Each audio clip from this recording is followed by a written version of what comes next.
It's expensive to get someone like Allan on your call, to be honest. So we're not going to take it for granted at all. It's very easy to think because Emeka has a relationship with Allan, it's easy to get him. It's extremely difficult. I have mentors that I know it takes me a month to schedule a time to even speak with them. Yeah, I mean, they're like, they're even in the healthcare. They make a lot Yeah. of news too, but it takes a lot of time to get hold of them. So I don't want us to take it lightly at all. Ask all your questions, everything you have in mind. And Alan, some of your questions and your brain tussle to Emeka, he always posed it to me. One of the ones he posed to me the last time we met, he said to me, Akin, what is making you from being a multimillionaire right now? What is stopping me? That was the question he asked me. And the truth be told, outside of our home asset or properties and all that, it got me thinking that what, that is a good question. What is stopping me or all of us on this call from being multimillionaires in dollars? And it's a very thought-provoking thing Yeah. because it starts expanding your mind. And I know for Alan to throw that question, he has some things he has seen that we are not seeing. So it's a mind game. So I want to start with that, Alan, and Yeah. say, you pose that question with something in mind. So if I could ask you, because I think, and Emeka and I brainstorm a little bit, we chuckled about it, that man, it's probably our thinking or the way we are all the baggages we have in the past, Mm-hmm. and suddenly that question started kind of opening my mind and vision personally, really, because I started seeing things from a different perspective that, what, it's time to actually think beyond the regular conventional way of thinking. So I Correct. want to pose it, Alan. What would you say, from your experience as a leader, as someone that has built an empire with multiple staffs, making a lot of revenue? What will you say is one of the big difference for you as a person that changed your thought process in terms of building wealth? Yeah, I think one of the things that to be able to get, I think wealth is a mindset more than it is anything else. And and the first thing you need to do is be deliberate about it. I think most people don't cross the threshold where they make a decision that I want to be wealthy. Most people want to be wealthy. They talk about wealth, they admire things, but they don't make the decision that I choose today, this day, I'm going to write it down that no matter what, moving forward, I'm going to be wealthy. And I'm not going to be poor again. I'll be wealthy. So once you make that mental adjustment, that the key decision is that you want to be wealthy, then now you start asking yourself, what do wealthy people do? And how do I go about taking the first few steps? And part of that is it's a very strange thing that you'll have to do internally, which is change every single thing that you've ever known about wealth. Because I'll tell you something that most of you probably not know until you actually decide that one, I think I'll just go straight to it. Everything you've been taught about wealth is wrong. I think that's the first thing you need to accept. Because if you go back and look at the first people that taught you anything about wealth or money, they never had a lot of it. And if they had a lot of it, they wouldn't be talking to you. So your teachers, your environment, everything, that's where you first learned about money. And there's a lot of things that were ingrained in your mind that were wrong. So the first thing you need to ask yourself is, what was wrong about money or wealth that I need to change? And the first thing you need to understand is the difference between money and wealth, because it's not one and the same. So you need to ask yourself, when you have money, you're rich. When you have resources, you become wealthy. And wealth is very, very different. It's a very complex subject than most people would ever tell you, because wealth is something that you can pass on over and over and over again to generations. And I'll give you a very good example. If you look at families like the Rockefellers, the JP Morgans, and all these big families. Their wealth gets passed on because they understand the fundamental principles of wealth, not money. When you can afford a nice house and a nice car, and you got a couple extra thousand or couple $1,000,000 in your bank account, you're rich. And there's a huge difference between the two, being rich and being wealthy. When you start getting to the wealthy part is when your son was standing right next to you. Being wealthy is having the capability to transition whatever you've accumulated 3 generations, 4 generations down without losing it. And it's a very complex topic that most people will never even teach you unless you're in those groups or you actually spend a lot of time researching. Most people don't understand about trust, but they want to be wealthy. They don't understand about tax consequences and tax advantages or how to even start building that wealth. Wealthy people, where do they bank their money? Where do they put their money? Those are questions that you need to start asking yourself. And they do not put money in the same bank that you go to put your money in. Matter of fact, they don't even have standard bank accounts, because if you find anybody wealthy, their bank account will probably not have more than 100,000. The number is 250, because anything after that is not FDIC insured. So they keep their money in different places, trust, securities, different funds, and all sorts of things. So the question you need to ask yourself is, if you want to be wealthy and you've made that decision to be wealthy, what is it that you know about money that is wrong? And what are the mindsets that you need to break away from to start adapting new mindsets? And all this, the funny part is, as much as I make it sound complicated, if you get on YouTube and you know the right keywords, you're going to find all these answers. But again, once you make the decision that what you want in your life is more wealth and abundance of it, then you can find these resources and you start shifting your mind from having a scarcity mindset to an abundance mindset. So the first time I went through a mental transition, someone asked me to take 1 week and live a perfect life. And for 1 week, you decide, I'm going to go, what would a perfect life look like for you? I'm going to wake up, I'm going to go work out. This is the place I'm going to go have lunch, or these are the things that I'm going to do. This is the way I'm going to dress, and this is the way I'll talk and walk. And for an entire week, you stick to that structure. At the end of the week, you go back and ask yourself, why can't I live like this every day? And then you realize the person holding you back is you and not anybody else. Your health, your wealth, all this is all inside of you, but we don't spend a lot of time in our minds. And society has engineered things, social media and news and all these things that keep you away from you. Mm-hmm. Every single one of us has the ability to walk upstairs. And again, don't let anybody tell you need to be smart. You don't need to be smart. You need to know a few smart people in life. That's all. Yeah, Allan, there was, we were having a conversation, and it would be good for you to just talk about this again. And I remember you were saying something, and you went to the notion of, and you find out that actually sleeping is a waste of time because there's so much going on. And that was deep. I'm like, oh my God. Can you elaborate on that a little bit? Because, there's too much to do that you look at sleep as just wasting your time, because you have there's a process, there's a way you're always thinking of how to change the world, because I know that's your mindset now. And sleep is just on the way. So what happens at night when you go to bed? And what do you think about that makes this happen? You have to, tell us, man. Everybody is trying to know. Yeah. Well, I'll tell everybody one thing. Sleep is very important.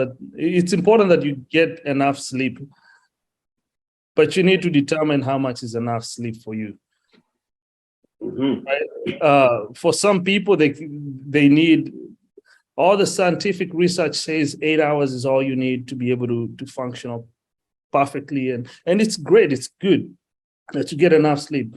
But the honest truth is, if you are sleeping right now for 8 hours and you now where you need to be, there's something wrong. I'm just saying. Like you can afford, so we only have 24 hours in a day. And when you are starting, whether you're starting to build a business or you're starting to make acquire new skills or you're starting to learn something new, 24 hours is not enough. And if you spend most of that, maybe 8 hours of that in a job, 2 hours commuting, 1 hour eating, then you're eroding so much time. But if you can figure out how to efficiently maximize the time you have during the day, 4 to 5 hours of sleep is enough. And honestly, for me, I find it sometimes it's difficult to sleep because I can't shut down. I can't stop whatever is coming through my mind. Like there's a lot that is just, there's so much. But when you allow your mind to do that and you give it the freedom and you tell your mind, it's okay, I believe in you, point me in the right direction, you'll get all these ideas. And all of them are not going to work, but you just need one good one. And if one good one you execute it flawlessly, your life is different. But today, if you have not met your goals, you see, nobody's going to tell you this. If you've not met your goals today and you're sleeping for 8, 9 hours, you need to change something. Mm-hmm.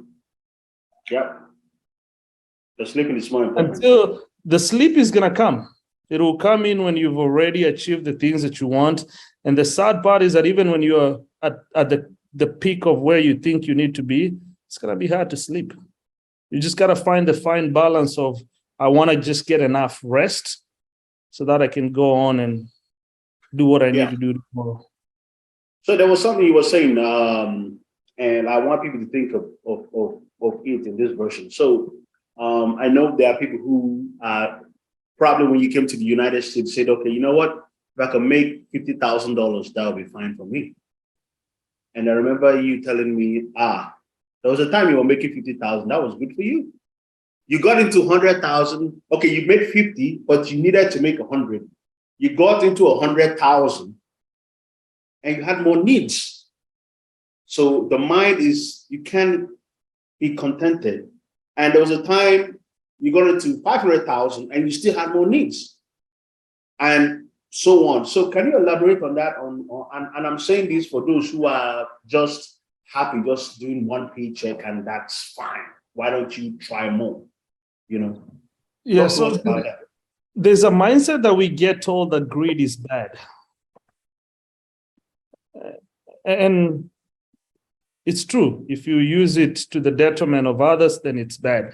But greed is good. It's okay to be greedy. It's okay to want more out of life. It's okay to want to drive the fastest car on the planet and fly in a private jet or give your family a good life. It's okay to have more resources so that you can be able to impact more lives. You can donate to more charities and do a lot more. But you have to accept that it's okay to have those things. That's the first thing that we don't accept. And you can actually just start introducing yourself to those things, proximity to success. And I can talk about that later. But yeah, just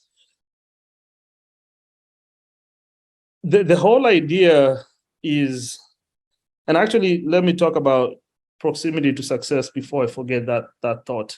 Proximity to success is you have to start getting closer and closer to the things that you want in life. You have to start getting closer to people that are going where you're going. You need to find out which rooms they're in. You need to find out which places they go to. You need to find out which books they're reading. You need to find out the way they think, the way they look at the world, which agendas they're pushing, how they spend their time. It's very, very important. And sometimes if you want a big house, go to one of those big neighborhoods, drive around, experience that. If you ever want to own a private jet, drive to a private jet hangar and see them take off. Get on YouTube, just indulge your eyes and accept that. I remember the first time I looked at a house in Texas It was in DeSoto. The house was worth $99,000, and I thought it was a lot of money. When I moved to Washington, I realized you couldn't buy any home for $99,000, and I thought it was a lot of money. So when I got here, I realized the homes were like up to like 300,000 to $1 million, but I had to shift my mind to be comfortable with those numbers. Just like Emeka is saying, comfort is a killer, is a dream killer. And no matter how successful you get, you have to stay hungry. You have to give yourself a reason for more, because somehow your life tends to increase with your income. You get 100,000, you buy a nicer car and a nicer home. You get to $1 million, now you want to live in $1 million neighborhood. You get to $10 million, now you want to fly first class.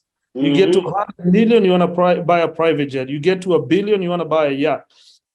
So all these needs increase, and it's okay to want them. It's not for everybody, but you need to accept that it can happen to you too. We are not any different from the people that own them. Right. Yeah. Akin, go ahead. All right. Thank you, Allan. Excellent response. The other question I had was, what's the most important leadership lessons you've learned personally? The most important leadership lesson I've learned is extreme ownership. And can you elaborate on that? Yeah, extreme ownership is taking a sense of responsibility for a lot of things. Either the things, if you're in a specific industry, take ownership of the challenges that are affecting that industry and make them personal because you want to solve them. If you are responsible for a team, I have some managers and it took me a while to work with my managers to get them to the point where they understood if something went wrong, they'll point at someone in their department and say, hey, Emeka is the one that did that, not me. But you are the leader. You are the person in charge of those people, and you're responsible for anybody underneath your charge. So you, and only you, are responsible for their actions, the good, the bad, and the ugly. Because it's your job as a leader to think through everything, to think through the risks, to think through the rewards, to think through the process, the execution, everything. It's your job as a leader. And once you learn how to take extreme ownership, not just ownership, extreme ownership, you can actually change so much. That's when you decide to say, look at what Bill Gates does with climate change. He says, climate change is my personal problem, and I'm going to try to make a difference in it.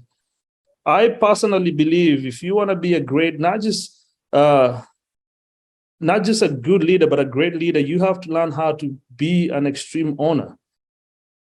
In my industry, we have a nursing crisis. So my company, we just don't place people so that we can make more money, but we are trying to actually find ways to genuinely solve our customers' problems.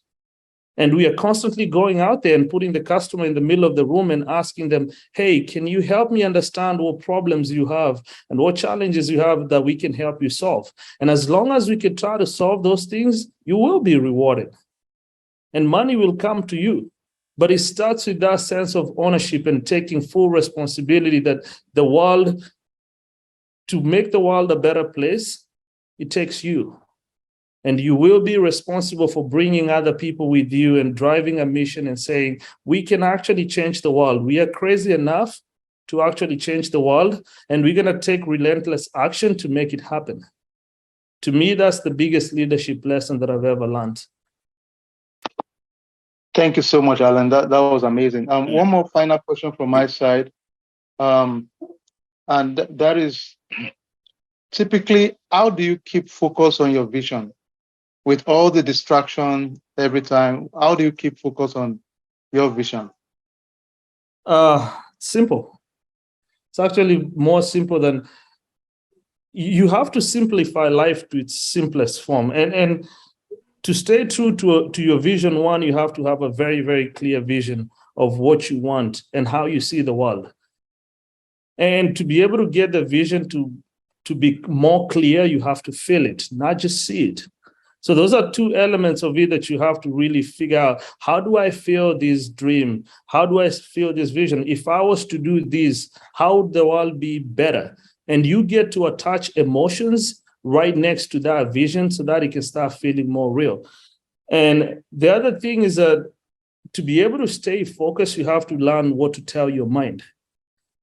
My biggest rule of thumb is if an emotion or thought does not align with my vision or my goals, I ignore them. I do not reward them. If I have can you yeah, elaborate on that? Yeah, so if, and you can write this down because it's the most important principle I've ever learned in my life. If your thoughts and emotions and desires do not align with your vision, ignore them. What we tend to do is to feed them. And every time you keep telling yourself, oh, I wanna take a break. Taking a break does not align with your vision and your goals. So you have to ignore that desire to take a break and focus on what do I need to do next to be able to keep pushing forward. It takes extreme discipline, a lot of discipline to be able to do that. And a lot of mental focus and mental fortitude to be able to say, no matter what desires or emotions come to my mind, because sometimes you get to feel angry and you want to get angry at your employees because they didn't do something right, or you want to get angry at yourself because you didn't do something. But then if that emotion does not align with where you're trying to go, you ignore that and don't feed it. You feed it by deciding to engage with it and say, you know what, I'm going to be mad. And I'm so mad today because life is not giving me what I want. Or I'm so mad at my spouse because they didn't do this. You got to figure out what you can feed and what you can ignore. And most of those things that don't align with what you want, ignore them. And just focus exclusively on what you want. Life is so simple. You don't need to complicate it. If you learn how to simplify life, it actually gets very exciting. Okay, boom. That is some deep stuff, you ignore what your spirit does not align with. Again, just I really want to appreciate, you coming here to speak to us. But also wanted to just ask a question about entrepreneurship. I mean, people say not everybody has the ability to be an entrepreneur.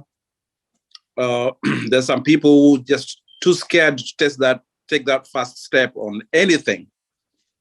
And usually they say, once you take that step, things just start rolling out. Why is it that or why do you think that a lot of Africans come and they are so scared of taking that first step, while other communities don't seem to be scared? I mean, even our friends from just across the border, Mexico. Yeah. They just come over here, and after working a few years, then they start their roofing company or landscaping company. Or, the Indians come and, they take over the medical industry or the IT industry. Why is it that, or why do you think Africans, besides having a low satisfaction level, like you said, maybe 100,000 or 50,000 income, why do you think most of us are not eager or ready to take that entrepreneurship skill? Or is it something that it's just inborn for some people? Or what do you think about that? It's a couple of things. One, so this is what happens when, as Africans, we come from, when you move to America, your life becomes very comfortable. Somehow if you get a good job, you end up buying a home and a car, and that's way better than what you had at home. So it's 5 steps above everybody else that is back at home. When you get on a plane and you go back, you're doing way better than most people that you left behind. So there's no reason for you to push yourself up. You get satisfied because you're okay. That's number one. Number two, I think most people don't understand the different aspects of, like, maybe the difference between being an entrepreneur and intrapreneur. So, like, we all look at it like I can come in and look for a job and that's it. Or I'm not very good at building a business, so I'm not going to try. But maybe America is very good at building. So if you look at most of those communities that you've mentioned, there is an element that always shows up.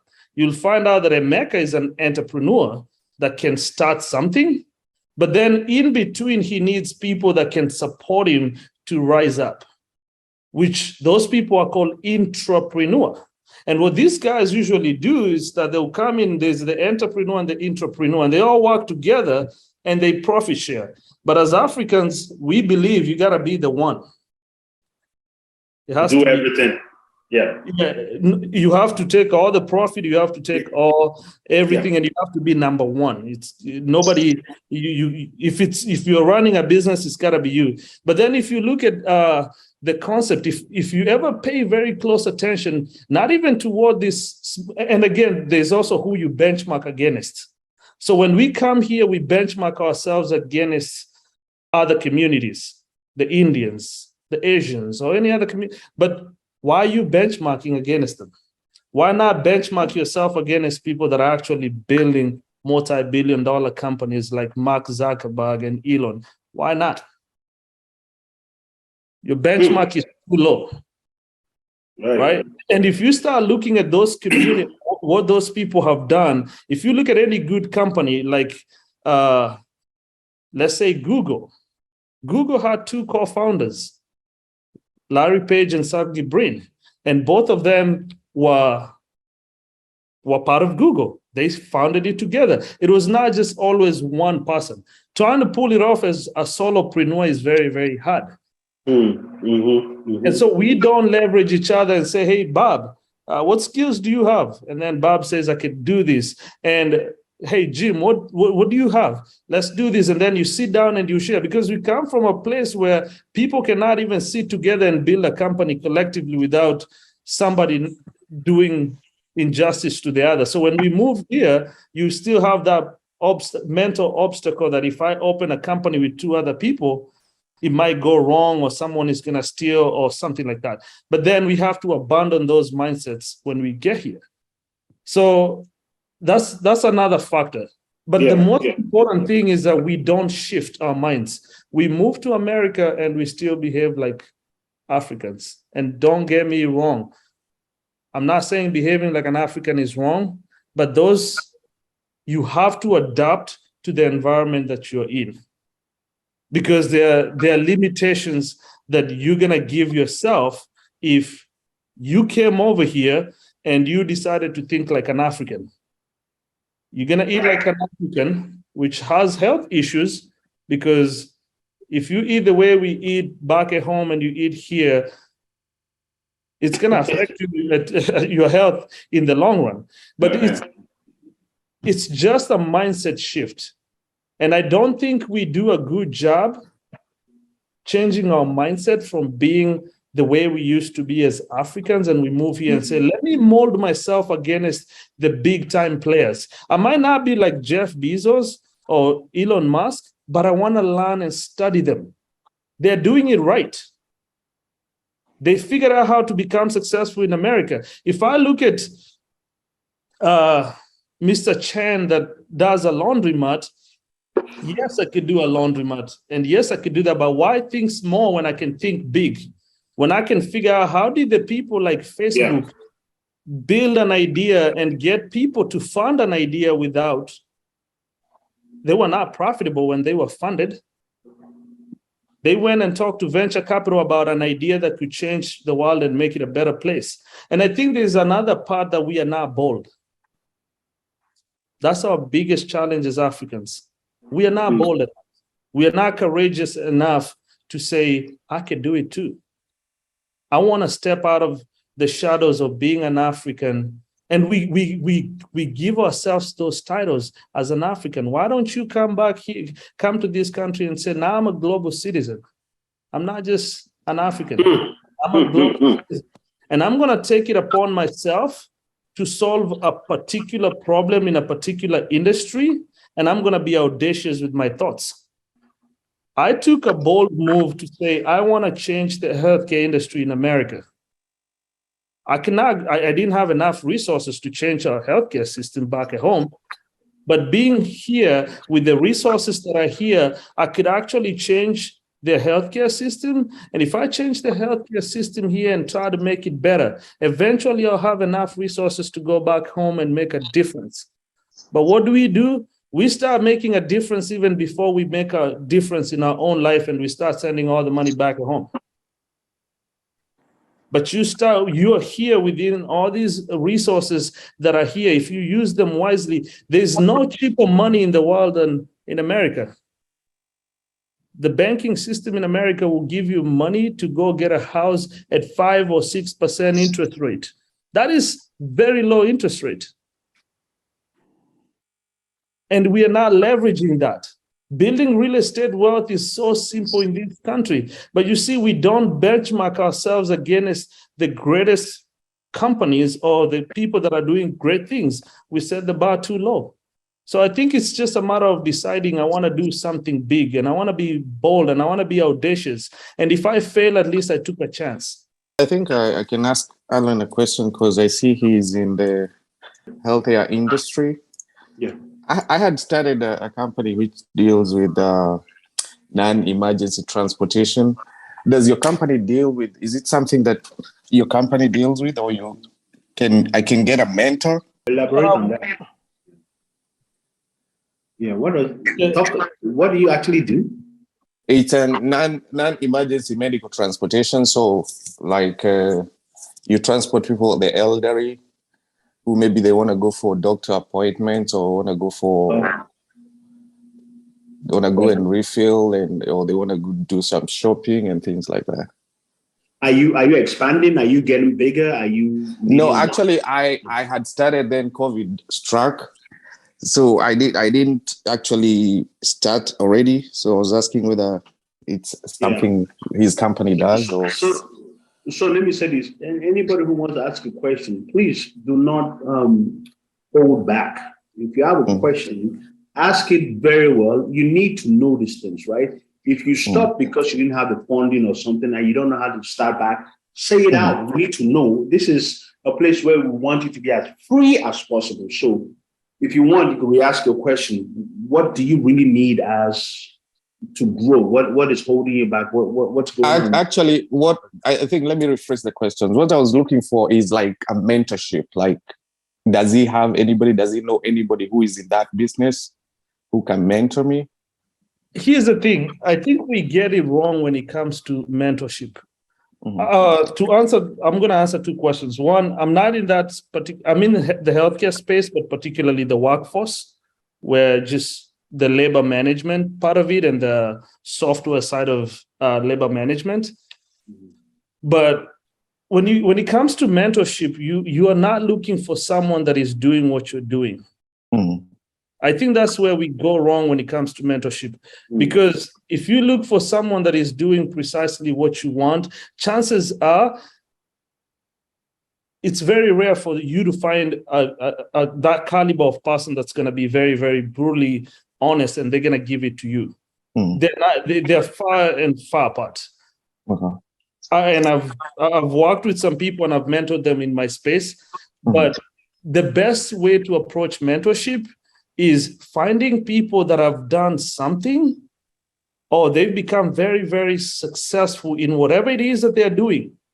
It does not necessarily have, because you see, you're going to miss out someone that could actually impact your life because you're looking for someone in your space. When it comes to mentorship, you're looking for someone that has achieved a certain level of success that is slightly above yours. Okay. And then you try to study what is it that they did that worked for them that could work for you. Because you see, here's what you could do.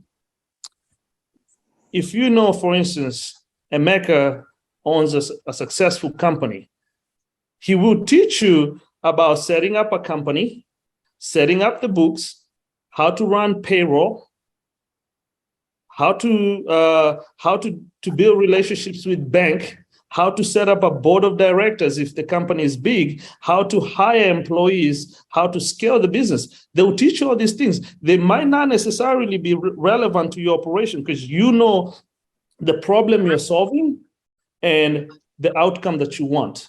But where you need guidance is in anything that could make your life better. So you're looking for guidance in what you don't know, not necessarily because someone within your industry, one, it's going to be very, very hard. And you might miss out. The guy next door to you might have been building a roofing company, but he knows a great deal, a thing or two about how to get your business funded. And he might mentor you in the space of, here's how you apply for an SBA loan and get a loan and get your foot in the door. And maybe Jim knows how to lease vehicles.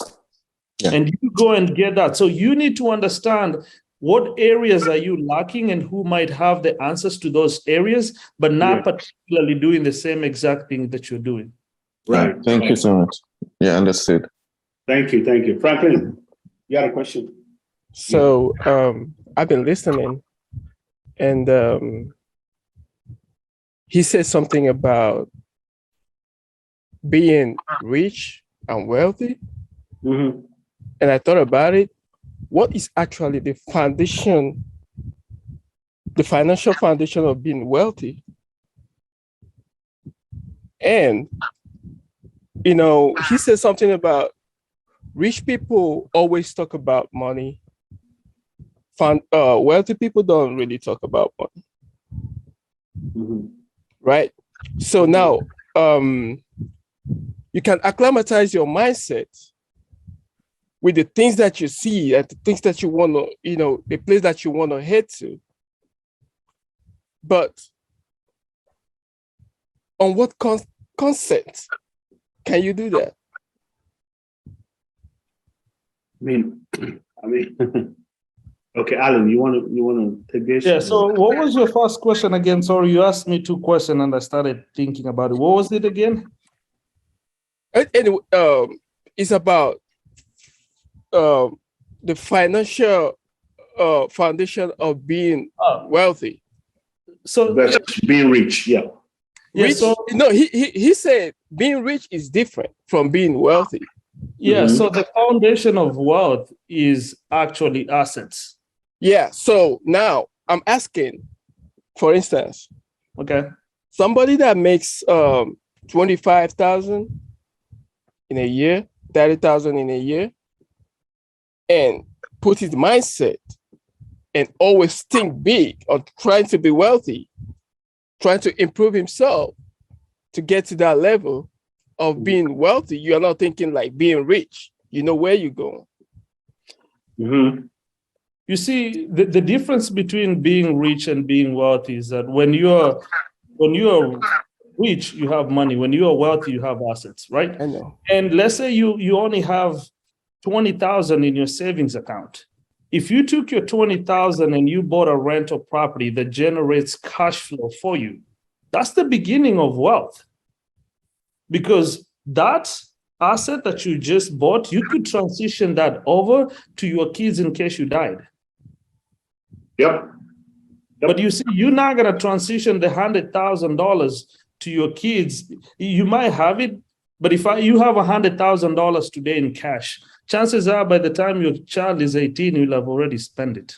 Yep. Yeah, there are some people who owns assets, but they're not wealthy. Well, it depends with what, if you own assets. So here's the thing. Do you own assets or do you own liabilities? You see, most of the things you think are assets, they're liabilities. And most of the things that you think are liabilities, they're assets. And I'm going to explain this. Let's say you're a multi-millionaire and you own 3 vacation homes. Each vacation home or each home that you own, you live, one in LA, another one in Miami, and another one in Dallas. And each one of those houses costs you $1 million to run. That's not an asset. You're spending $3 million a year in burning through the money to keep those places running. And in your mind, if you think those are assets, you're wrong because they're costing you money. Assets generate you money. They give you cash flow. When you buy a rental property and that rental property gives you money, that's an asset. But you see, wealth is in levels. That's one thing we don't, there are so many levels to wealth. Jeff Bezos and me, we are not on the same level in life. That guy is on another level.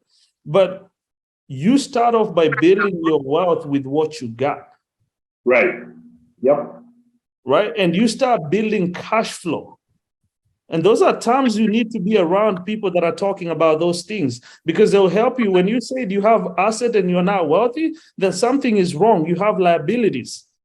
Because if you have assets, you need to be wealthy. But wealth is not the definition you think in terms of being wealthy is being projected in a big house and a big car and a nice. No, that's not being wealthy. That's just an extension. When you see people do that, that's an outcome. It's a byproduct of whatever they've accumulated that is giving them that. So here's another thing. You can have a company. There was a time Mark Zuckerberg was photographed driving a Prius when Facebook was valued at $5 billion, and they say this guy is worth billions, but he's driving a Prius. But the reality was he was not rich on paper. He didn't have money, but he didn't have any money in the bank, but he was wealthy because he had an asset that was worth $5 billion. So I think you have to understand, you have to have that mental shift of understanding the difference between the two and what society has. Society calls a Lamborghini and a Ferrari and a big house wealth. But the difference between this, something that you need to remember. Money talks, wealth whispers. That's one thing you need to remember. Wealthy people are not going to come out there and tell you, I'm very, very wealthy. Matter of fact, if you meet them in the streets, you will know. Very true. Very true. Rich people, you know that they're rich because they will show you they're rich. But wealthy people, most of their resources is tied up in securities, which is stocks, or it's in real estate, or it's somewhere growing and generating something. So it's not about having the money to spend, because having the money to spend, those things give them enough cash flow to have enough. You see, one day when you become wealthy, you realize that you can only eat so much.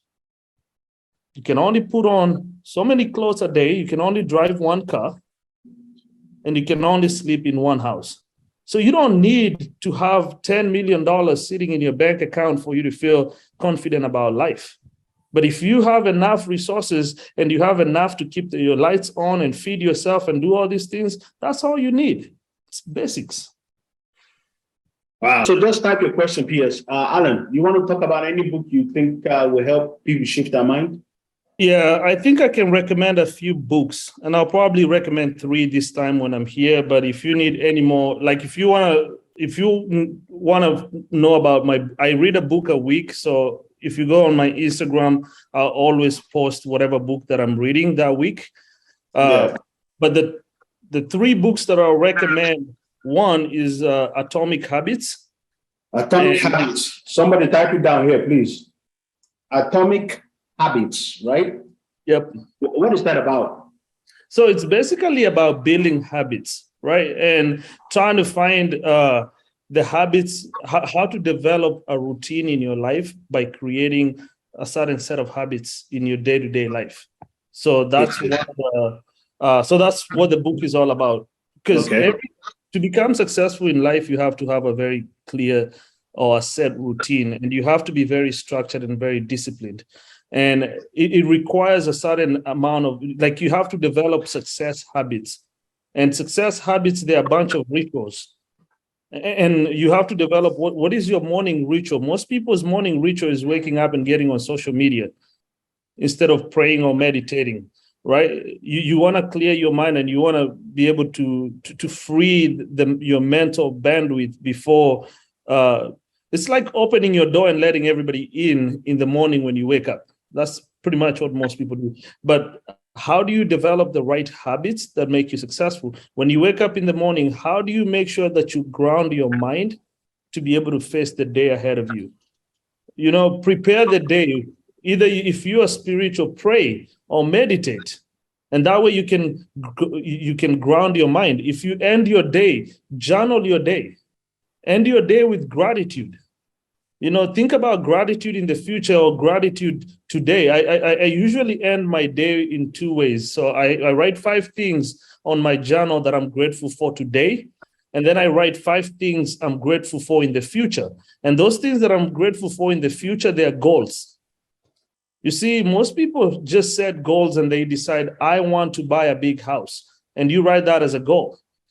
And you wonder why you don't achieve those goals. And you're like, why am I never achieving my goals? Because your goals don't have emotions.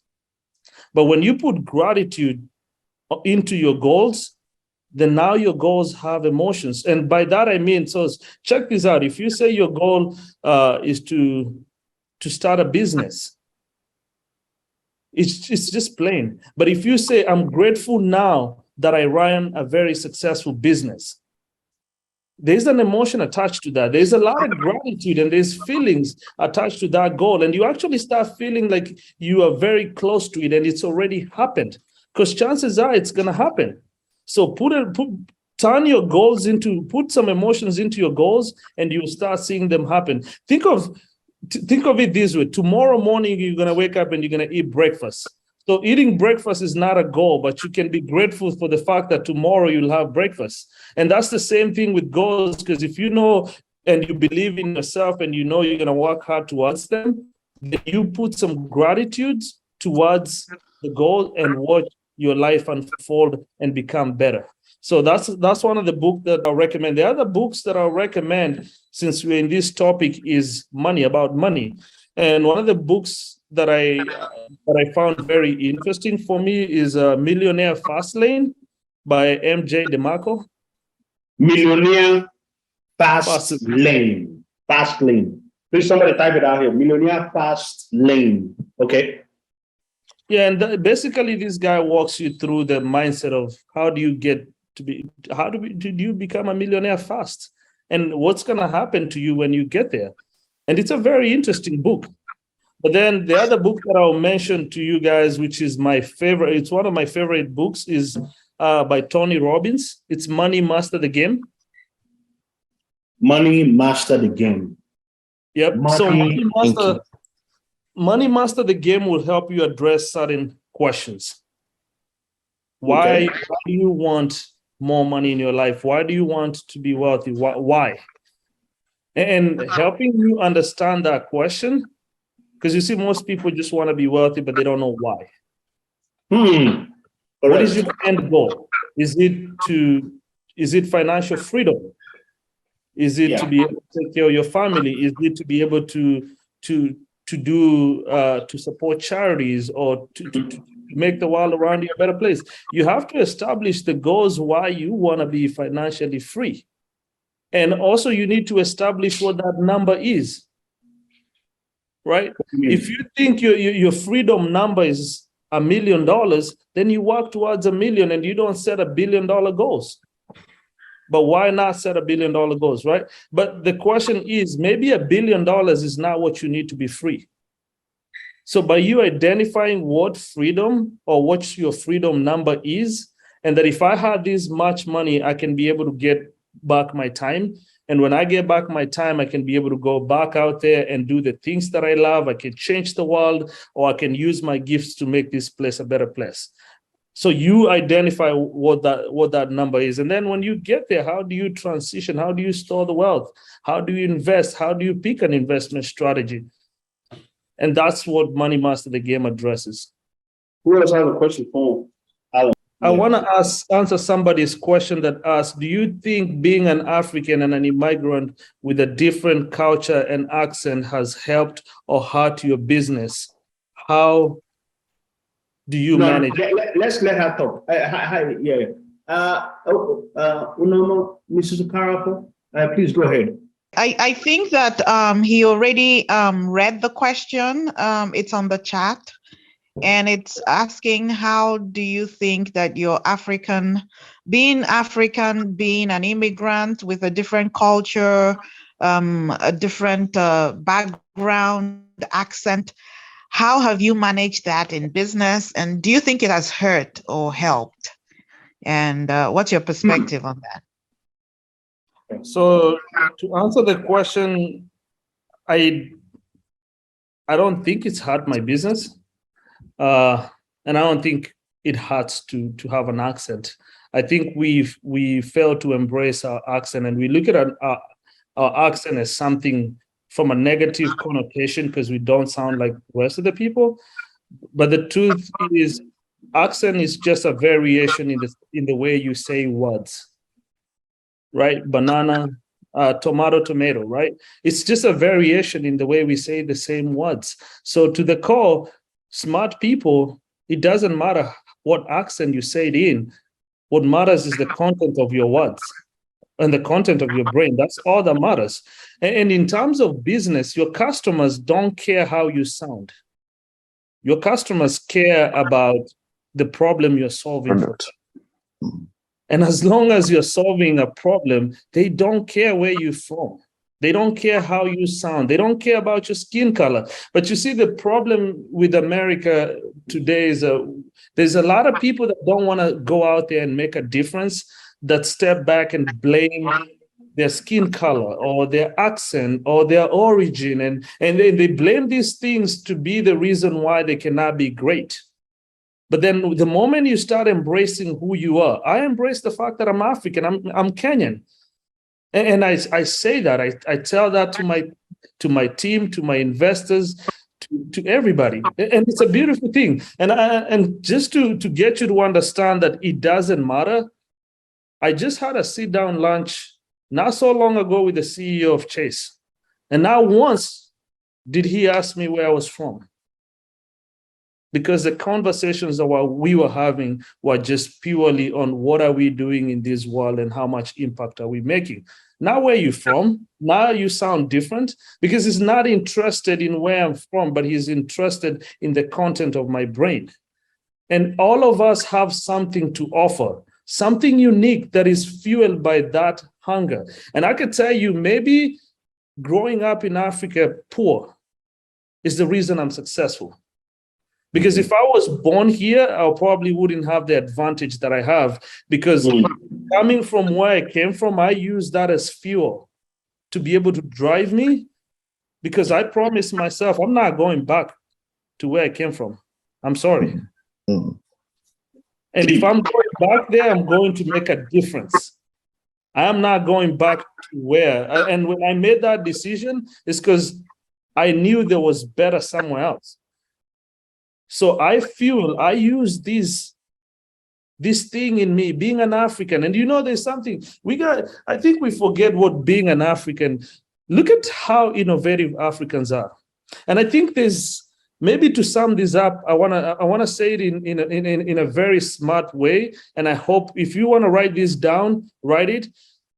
But we all tend to forget that intelligence is distributed equally, but opportunities are not. Just because I'm African or I'm from a different country or from a different planet, it doesn't mean that I'm not intelligent.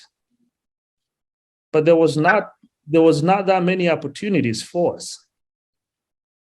And those opportunities are what has created the other parts of the world to be better than where we're from. So if you get to understand that we have a president in our country, we have presidents, we have doctors, we have scientists, and they're Africans.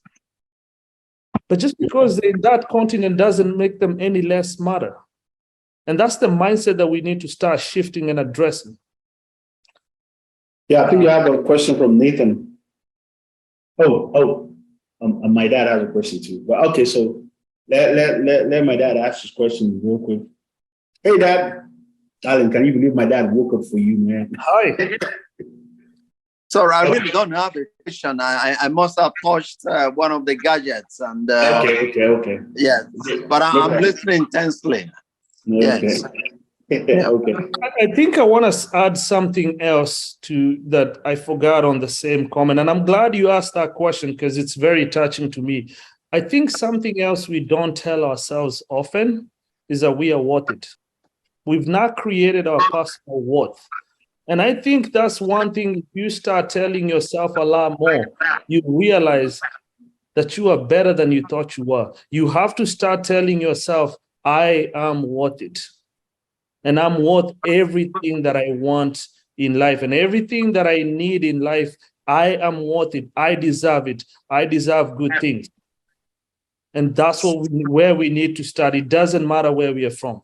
Thank you so much, Dr. Karafu. That was a great, great question, man.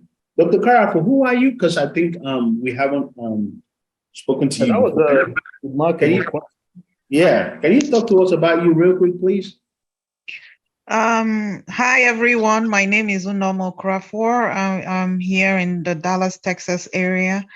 I'm an entrepreneur. I'm a founder of a company called Herbal Goodness. Our company manufactures premium quality superfoods and super herbs to support healthy living. So I'm really resonating with what Allan is saying and looking to scale and grow our business. So it's very interesting just to learn a little bit from him. And Allan, I wonder if you are open to mentoring other folks like yourself, because the work that you've done is very commendable. So.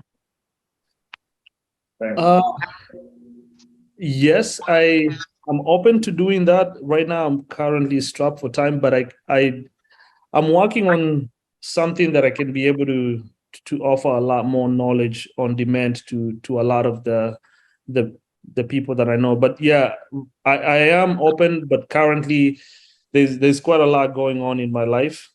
But I think, yeah, it's something I can. It's we could talk about that. Nathan, you had a question. Did you want to say it?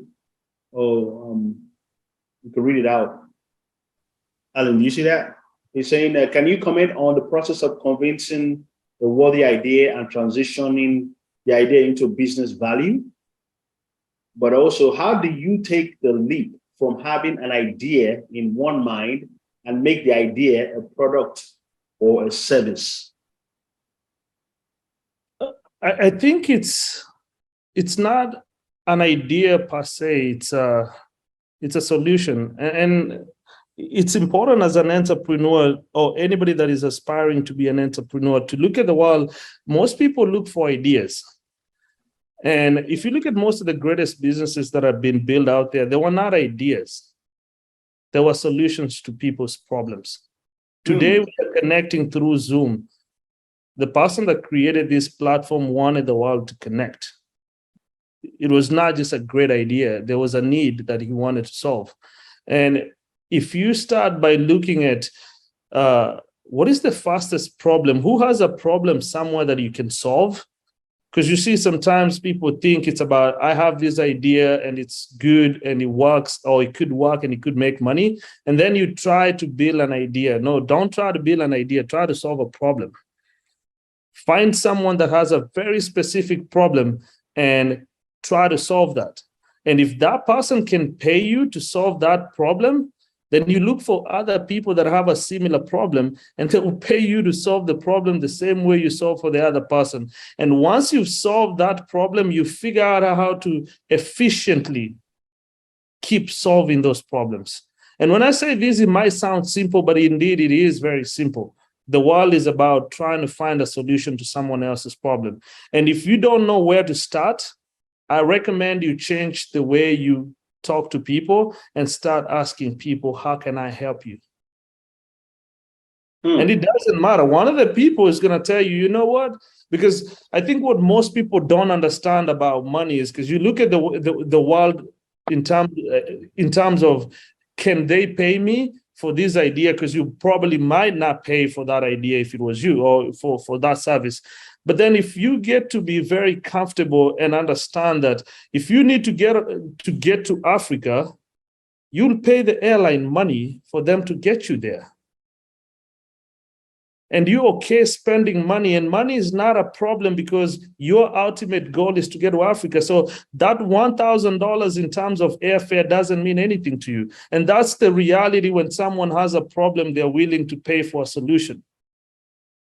The question is, you just gotta go out there and look for people with so many problems. I'll give you a good example. I had a kid hit me up on my Instagram once and say, "Hey, I need money to start a business." And I told him I cannot give you money, but I can give you an idea.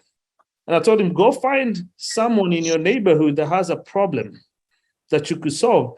And he found a lady that wanted water, and he started delivering water to her. And then he bought a cart to deliver water. And then he found other people to deliver the water. So he had enough money to start a transportation business. And as we speak today, this was 4 years ago. This kid now owns 5 trucks in his transportation company. But it was not that I gave him the idea. I told him to change his mindset and start looking for people's problems and find ways to solve them. And once you find a way to solve that problem, you figure out how to scale that problem. You see, making $1 million is not hard. It's actually easier than anybody thinks. So if I'm willing to pay Akim $10 for him to solve my problem, then all he has to do is to find another 100 people that are willing to pay $10. Now that's 1,000. And then find another 1,000 people that are willing to do the same, and then you scale that. And then over time, you start bringing people into your operation and have them take on certain responsibilities. And you tell them, hey, I would like you to help me with accounting, help me with marketing, help me with sales. And that's how you build a business. You don't set out to say, I have an idea.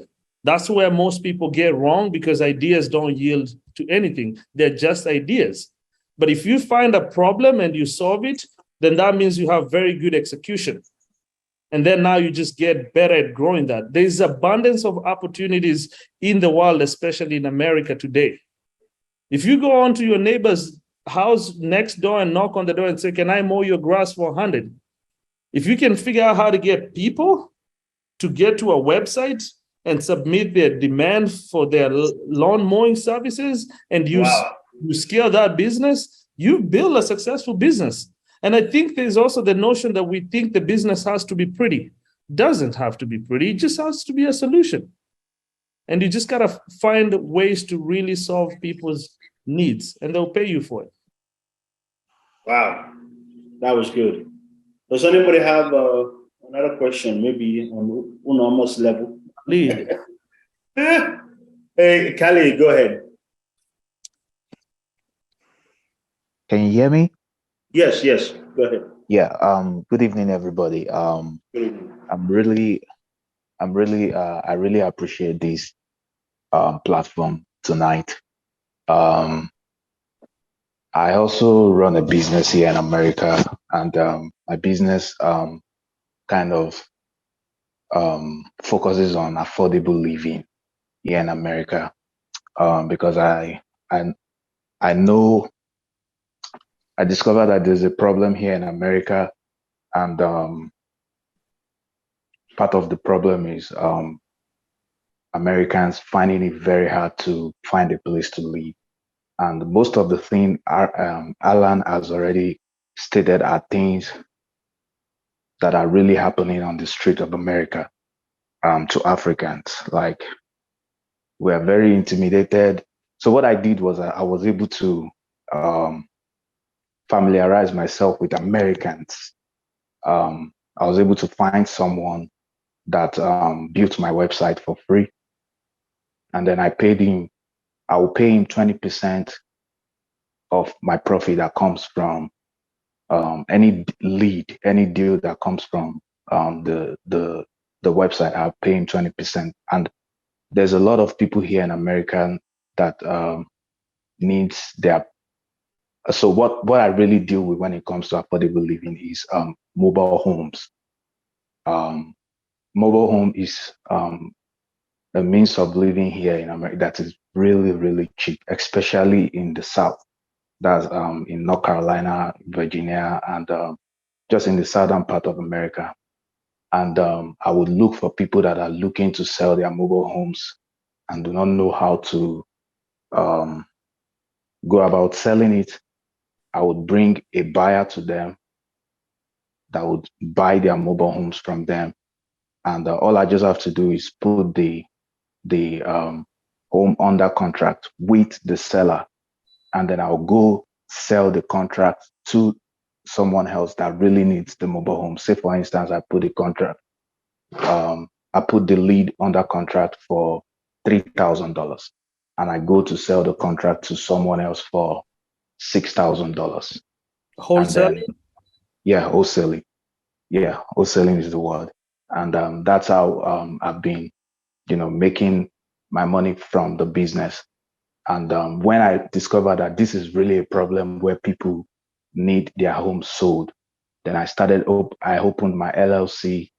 And then the problem I'm facing right now is the structuring aspect, because I don't know anything about the tax stuff here in America. And I'm trying to get a CPA that would help me structure my business well. And then maybe I can start getting funds to go deep down into affordable living here in America. So I really resonate with what Allan is saying when it comes to building businesses here in America.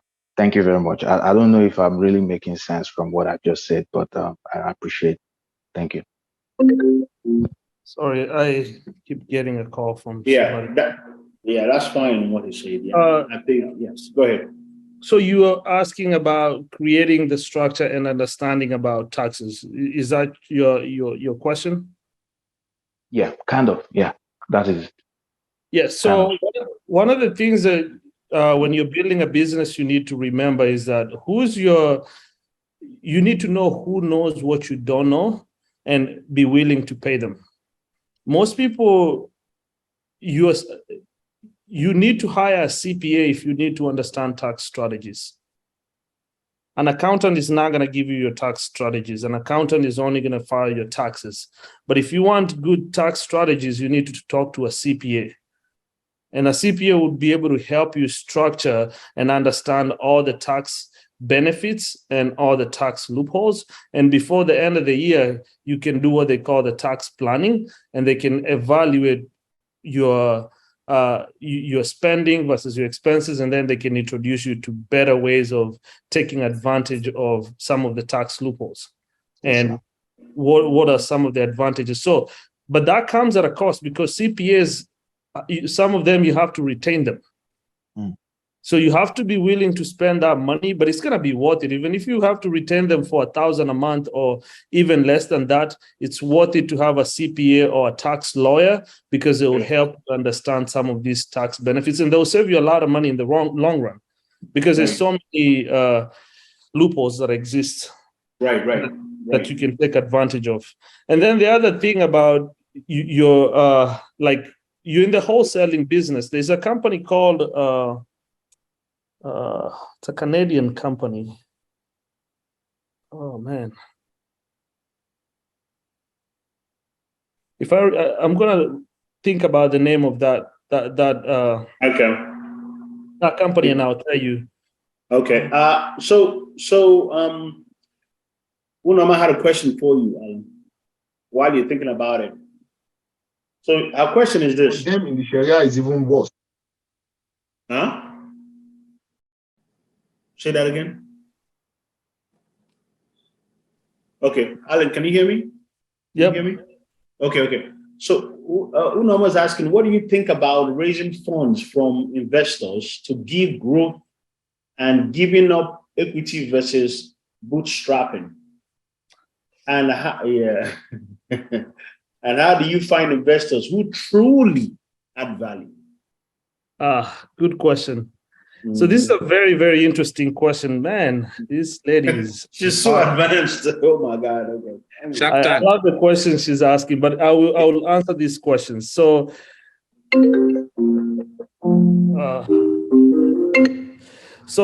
one thing you need to ask yourself is, do you understand what investors are looking for? One, and maybe not even understanding what investors are looking for. Do you need investors? That's the question that most people don't don't normally ask themselves, because sometimes maybe you don't need investors. Maybe you need to understand how to get in bed with the banks, and maybe you need to find someone that can fund your operation, and you pay a loan, and you don't have to end up losing equity. So it starts with you asking yourself that question: do I want an investor? Because when you get an investor, you give up equity and then you give up control. That's number one. And number two, if you say I'm going to bring in an investor, you need to understand what type of investor you need and what they're looking for, and at what stage in the business does every investor invest in. And I'll teach you guys about three, maybe a few types of investors that I know of. The first one is an angel investor. An angel investor is a rich person that has enough money, and they can be able to fund your business at a very early age. Maybe they give you what they call seed capital, just enough money to get started or to take your business to the next level. That's an individual investor.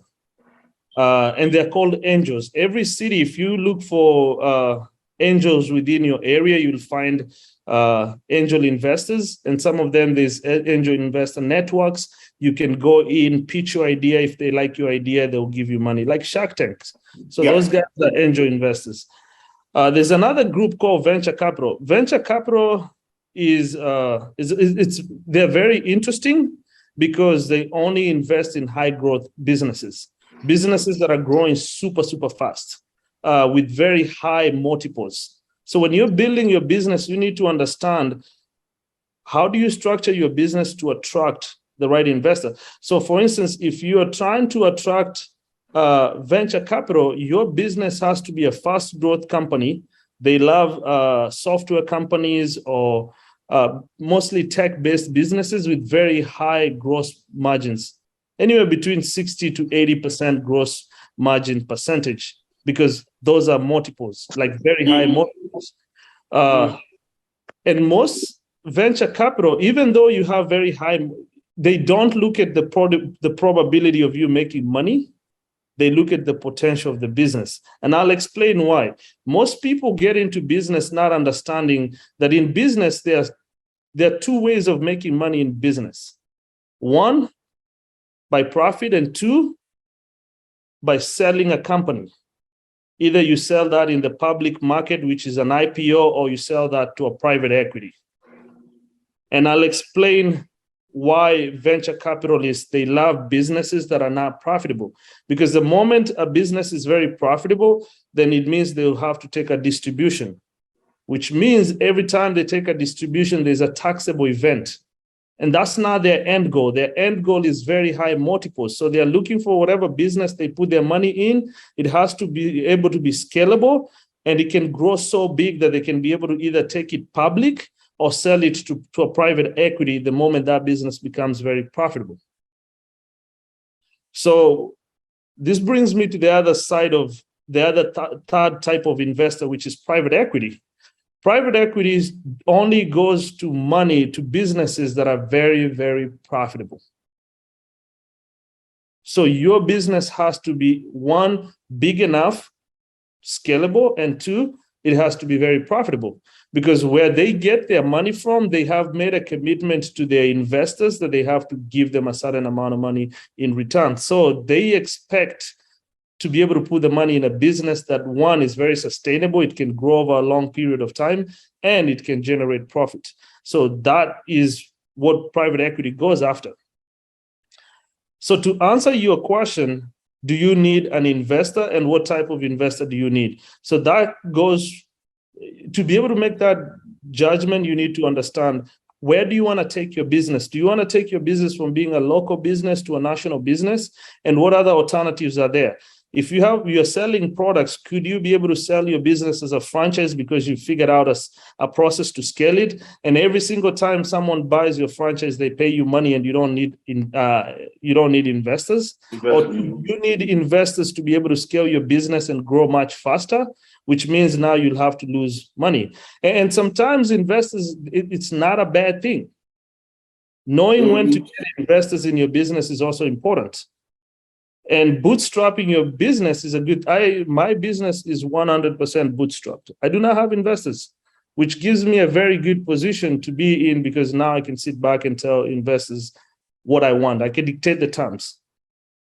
But then when you don't have those capabilities, it's very hard for you to dictate the terms when it comes to someone investing in your business.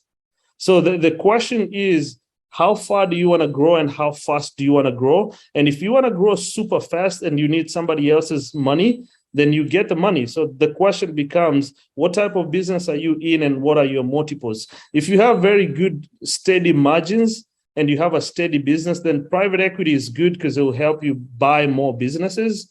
They will take on, they'll give you the money, which means you get what they call a liquidity event. And a liquidity event is when you take some chips off the table and now you have enough money to be very comfortable. And then now you can super scale your business because now you have enough money in your bank account, but you've already sold 30% of your company. And then the private equity might bring in more people to be able to help you grow your business. The same with venture capital. But when venture capital gives you money, they expect you to be moving at 1,000 miles an hour, because their goal is to exit as fast as they can and to be able to build a business like the likes of Facebook, Uber, Airbnb, and the rest. Those companies are funded. And there's a lot of VC groups out there. And to find the right VC, you need to have a very good pitch deck.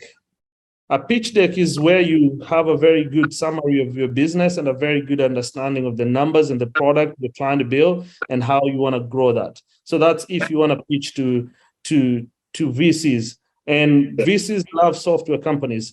But if your business is already established and it's growing, it's always, you can talk to private equity firms. There's a lot of them. You just contact them and say, hey, I have a small business. We are generating X amount of money. We would like to get to sell to a private equity. So to answer your question, how do you find the right investor? If you make the decision to do that, you look for you look for a couple of things. Are they a strategic investor or not? And a strategic investor is someone that is going to invest in your business and help you grow it. Because not all money is the same. There's bad money and there's good money. So you just need to be careful. But if you're going through that process, there's always advisors that you might pay a fortune, and they get paid at the end of the deal when you've already closed the deal, and they can advise you on what you want based on what you need. But whenever you have that conversation or your business is profitable enough, then I recommend you look for a private equity and you just call them. They'll give you all the information you need to understand, and then you can make a decision. Appreciate that, man. Woo! You an insight. That was deep, man. For real. Okay, guys. We don't want to keep Allan too long. We have 9 minutes and we should be done. Who else has a question for Allan? Titi, go ahead. Yes, I'd like to say a very big thank you for this opportunity and to hear this motivational speaker talk. I'm really inspired and blessed. And so someone already asked the question if we're going to have this recording, or how can we network to continue to be blessed and also be a blessing in the future to others like this too.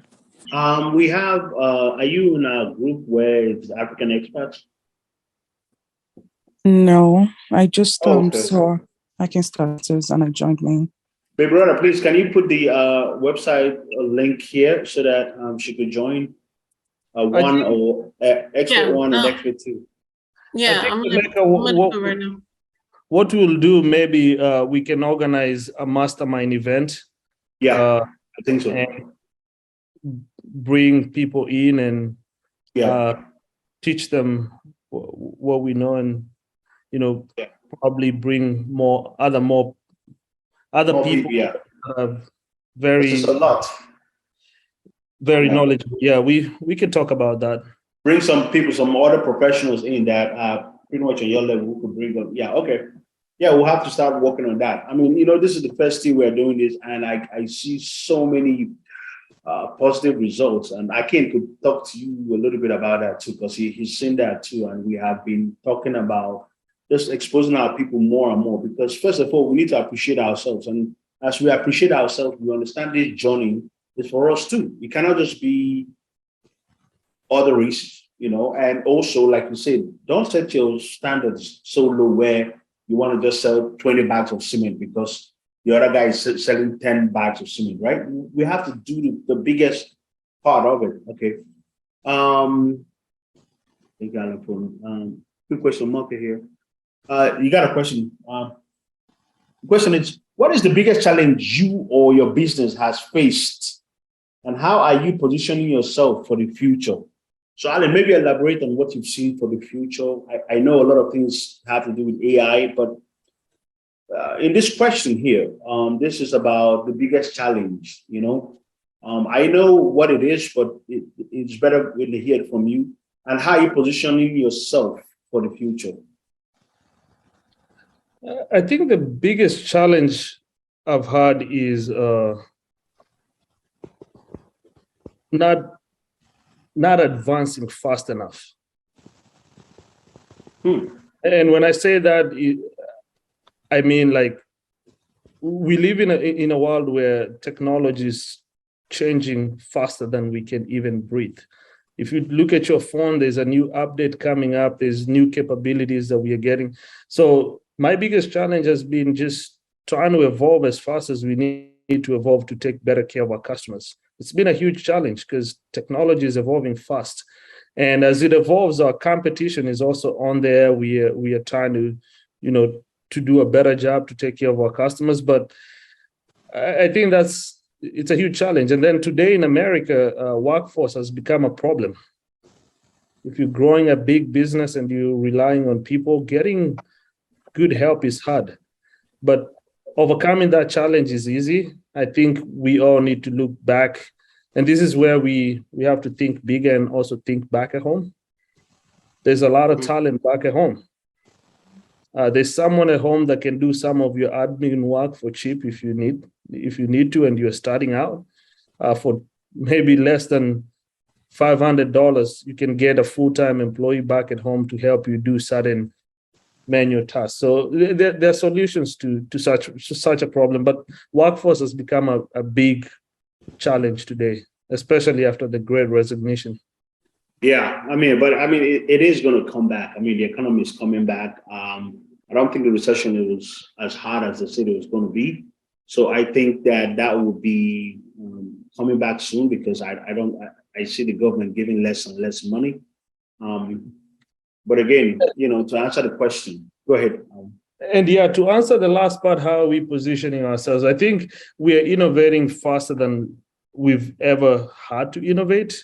We're investing more on R&D than we've ever thought. AI, machine learning, predictive algorithm, all these things are becoming our new reality in business. And if you're in business and you don't know what I'm talking about, you really need to go back to the drawing board and talk to a lot of people that understand those capabilities. Today, you can talk about something that you want, and the next thing, you're getting an ad on your phone. That's AI and machine learning and targeted ads and things like that. So you need to really inform yourself on what's really happening in the market and how can you leverage this technology. It's available. Matter of fact, you don't even need to build it.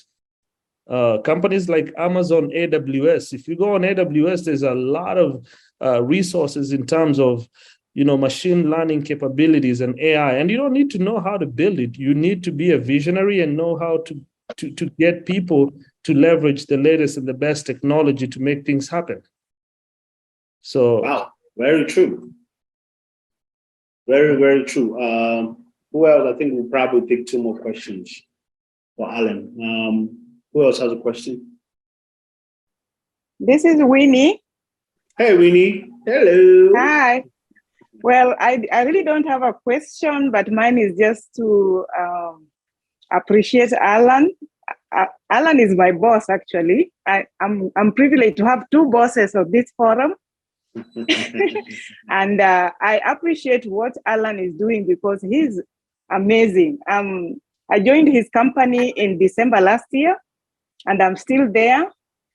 And maybe Allan, you've heard about me. I got injured in February. I fell on ice and I broke my arm, my wrist.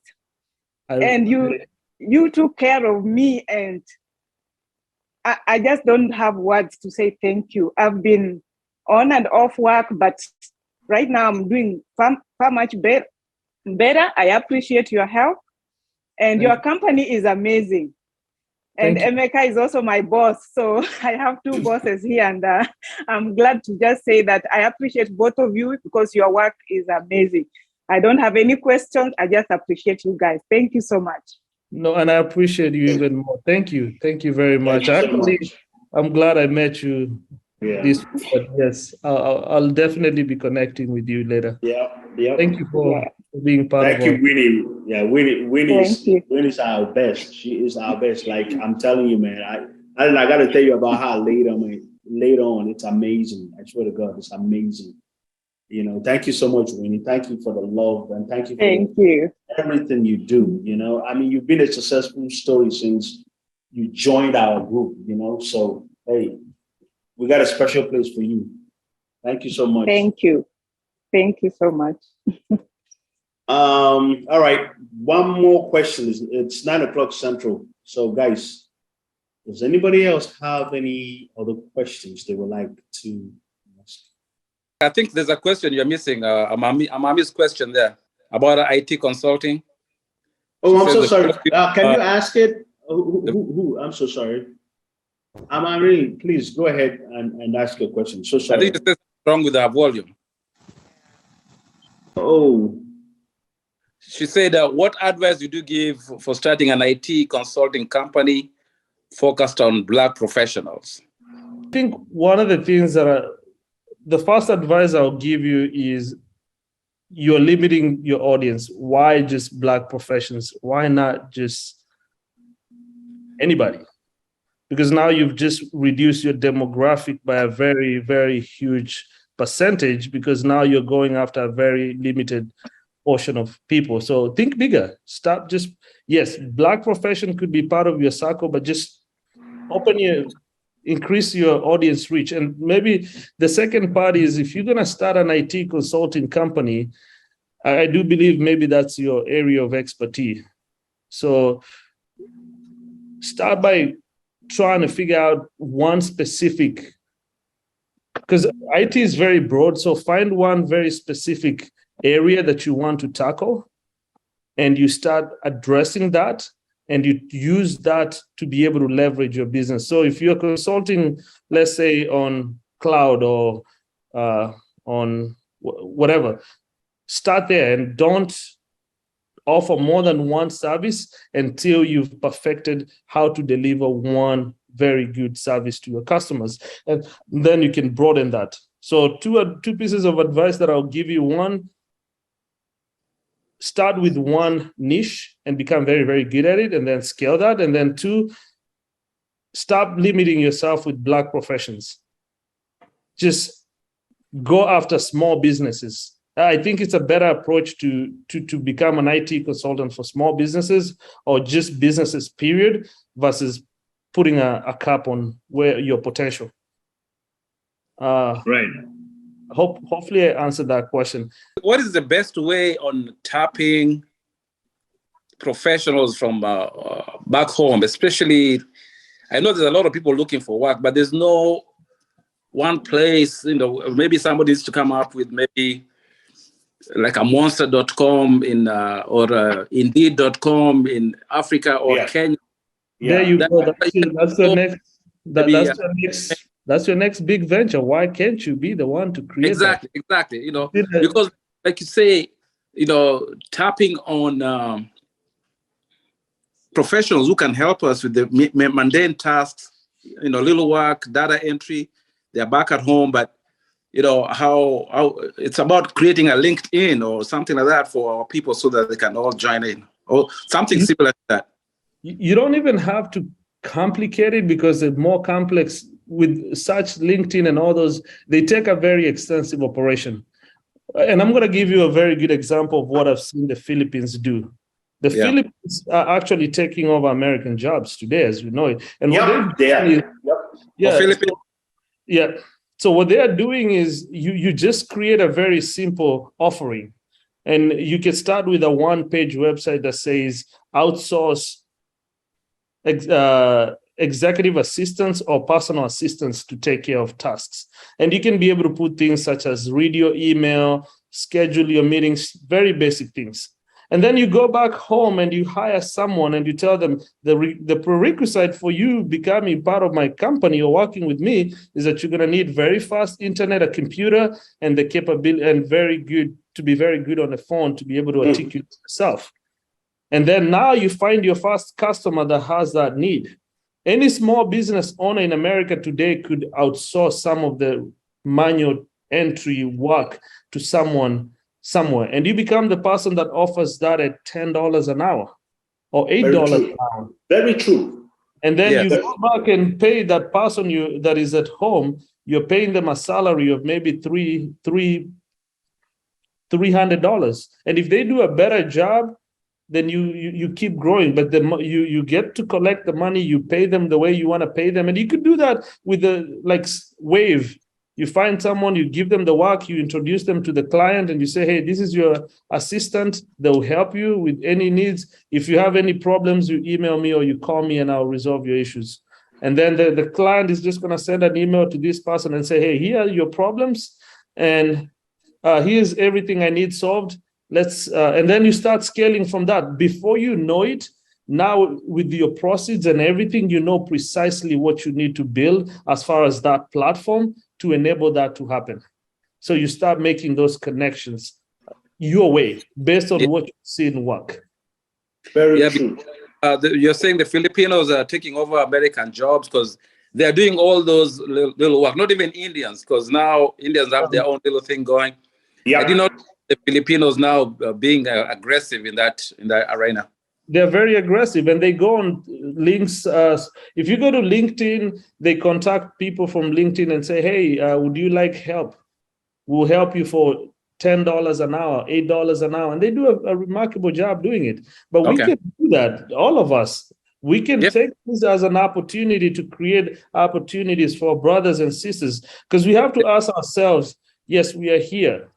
Could we be able to start improving our economy one at a time? And the way Africans are thinking is that we are waiting on our politicians to create jobs. Right. But we can be able to drive those jobs and start driving the economy and making it better and creating opportunities where now, with the world the way it is today, from work from home and Zoom and all these things, they can connect and make a difference. And we can create a global workplace, not a local workplace, where now the tasks are being shared and companies are evolving to become that smart. And we have people that are very good, from business analysts to software engineers to architects to all these things that could be outsourced back locally. So if you pick a niche and you decide, I want to stick to this niche, that person that talked about IT consulting, when you get set up your IT consulting, you can reach out to people back at home to help that have the IT knowledge that can be able to help with the infrastructure and the setup.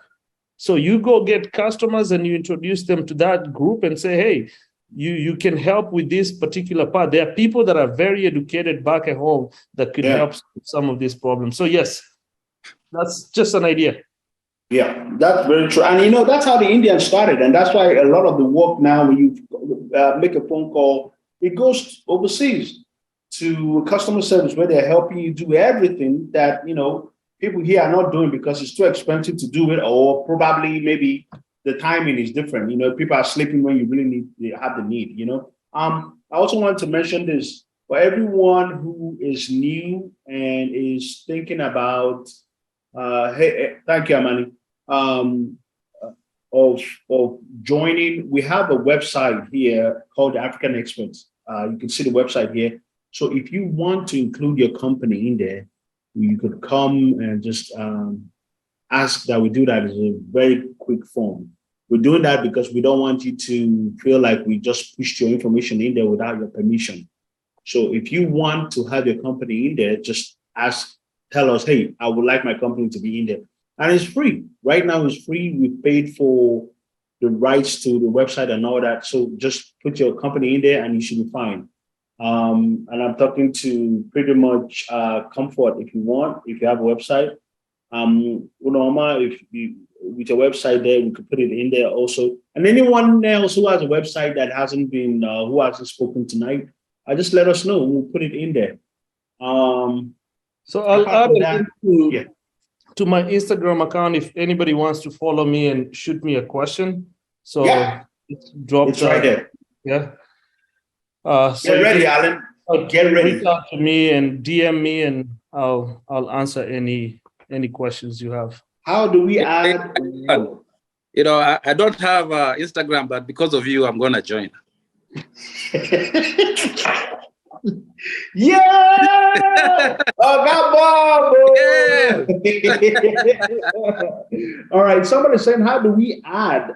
What are you adding? You mean add your name to the website, so we'll put your company out there, or are you saying Instagram? Can you elaborate? All right, sorry guys. I think I have to run. I need to be at the airport. So I'll talk to you guys later, and thank you all of you.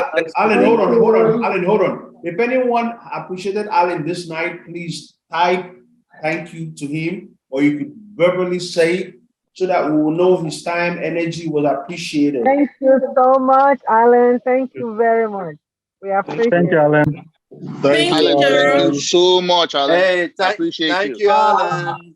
Thank you. Thank you. Thank you, Allan. Titi. Thank you, Allan. Appreciate you. Njoroge, thank you. Thank you. Allan. Thanks to all of you being a good audience. Okay, Mecca. Amazing questions. Hold on. Yeah, Allan, continue. What were you saying? No, I'm saying thanks. I really appreciate all of you for being amazing audience, and all the questions were remarkable. And thanks for giving me the opportunity to share. Yes, and Allan will be back to do this and share what I've learned and my journey. And I appreciate you guys for giving me the audience, and Emeka for giving me the platform. So thanks. Allan will be back. Allan, thank you, man. Take care. Thank you. All right. Bye. Bye, everyone. Bye. Bye. Hey, Dad. Bye-bye. Okay, bye-bye.